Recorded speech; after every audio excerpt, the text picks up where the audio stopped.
Le Parti démocrate chrétien, sur cette question, était plutôt favorable à la reconnaissance du Kosovo.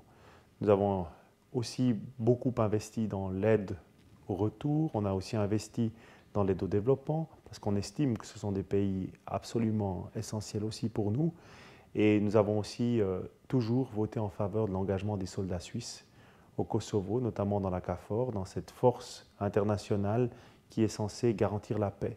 Et je pense que la Suisse a aussi fait beaucoup pour la construction du pays. Je pense que ce pays doit devenir un État de droit, avec une justice, avec une police, avec des standards de vie, de formation notamment, qui sont très très importants. Et là, la Suisse doit continuer à investir. Moi, je suis en tout cas très favorable à cela.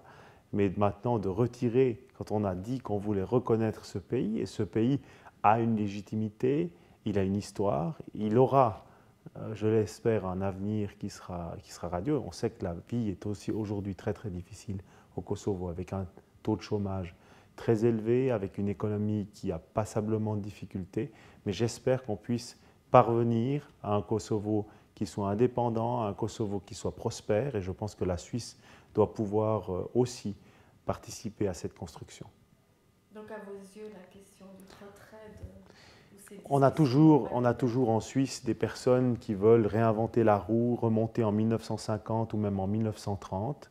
Moi, ce n'est pas du tout ma vision de la société. Je pense que c'était une bonne chose que la Suisse reconnaisse l'indépendance du Kosovo. Maintenant, peut-être à un stade un petit peu prématuré où les choses n'étaient pas encore très en place, mais je pense que la Suisse a été un des premiers pays à reconnaître l'indépendance du Kosovo, comme ça a été un des premiers pays à reconnaître la République populaire de Chine.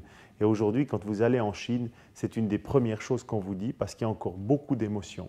Et il y a encore beaucoup d'émotions par rapport à la Suisse, qui représente beaucoup au niveau international en termes de démocratie, de droits humains, et bien que ce pays-là a été un des premiers à reconnaître la République populaire de Chine, je suis sûr que dans quelques années ou même dans quelques décennies, quand on ira au Kosovo, on dira bien la Suisse.